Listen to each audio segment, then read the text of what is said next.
दोस्तों, पाकिस्तान ने जम्मू कश्मीर के पूंछ जिले में सैनिकों के गाड़ियों पर हमला करके बहुत ही बड़ी गलती कर बैठा है। आपको बता दें कि 20 अप्रैल को शाम करीब 3 बजे सैनिकों का काफिला पूंछ की तरफ जा रहा था और जिस ट्रक पर आतंकियों ने हमला किया है वो ट्रक सबसे पीछे थी। उस समय बहुत तेज बारिश हो रही थी, विजिबिलिटी भी बहुत कम थी, मौसम पूरी तरह से खराब था। इस मौके का फायदा उठाकर आतंकियों ने सैनिकों के ट्रक पर हमला किया। हमले के दौरान आतंकियों ने फायरिंग की, उसके बाद से उन्होंने ग्रेनेड फेंका जिससे कि इतना बड़ा हादसा हो गया और इसमें हमारे 5 जवान शहीद हो गए। खास बात यह है कि जो सैनिकों का काफिला पूंछ की तरफ जा रहा था वो भारतीय राष्ट्रीय राइफल यूनिट का था और जो इसमें 5 जवान शहीद हुए हैं वो जम्मू कश्मीर के काउंटर टेररिस्ट का हिस्सा थे। यानी कि ये जवान जम्मू कश्मीर में घुसे आतंकियों का सफाया करते थे। ये जवान ट्रक में सैनिकों के लिए राशन लेकर जा रहे थे।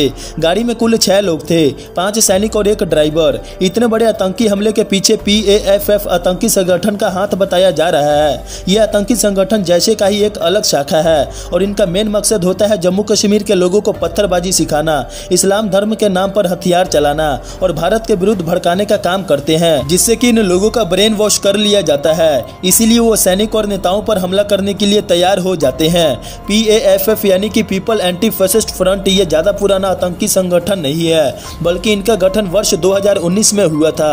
इनका मेन मकसद ही दूसरे देशों पर हमला करना होता है और अब इन्होंने कश्मीर के पूंछ पर हमला कर दिया है।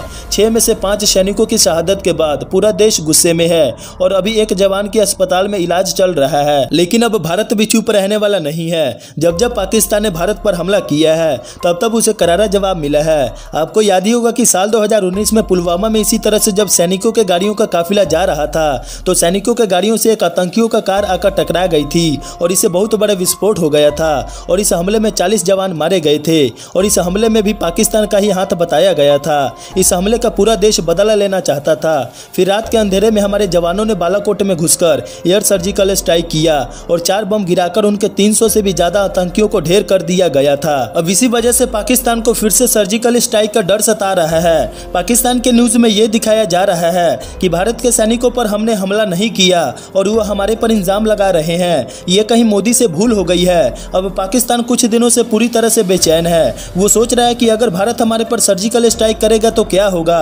अभी पाकिस्तान में लोग दाने दाने के लिए तरस रहे हैं, महंगाई बढ़ती जा रही है और उन्हें बाहरी देशों से लोन मिलना भी बंद हो गया है। कोई भी देश पाकिस्तान को पैसे देकर राजी नहीं है। इसके बावजूद भी पाकिस्तान के पास जो कुछ भी थोड़ा सा पैसा बचा है इसे वो आतंकियों को पालने में खर्च कर रहा है। पूंछ में हमले के 5 दिन बाद पाकिस्तान के मेजर जनरल अहमद शरीफ ने प्रेस कॉन्फ्रेंस के दौरान कहा कि पाकिस्तान की आर्मी में इतनी ज्यादा ताकत है कि वो अपने देश के चप्पे चप्पे की धरती को रक्षा करने में काबिलियत रखती है और अगर जरूरत पड़ी तो इसे दुश्मन के घर में भी घुसकर मार सकते हैं। अहमद शरीफ ने कहा कि अगर किसी भी गलतफहमी के चलते भारत पाकिस्तान के खिलाफ साजिश रचेगा तो उसका हम करारा जवाब देंगे।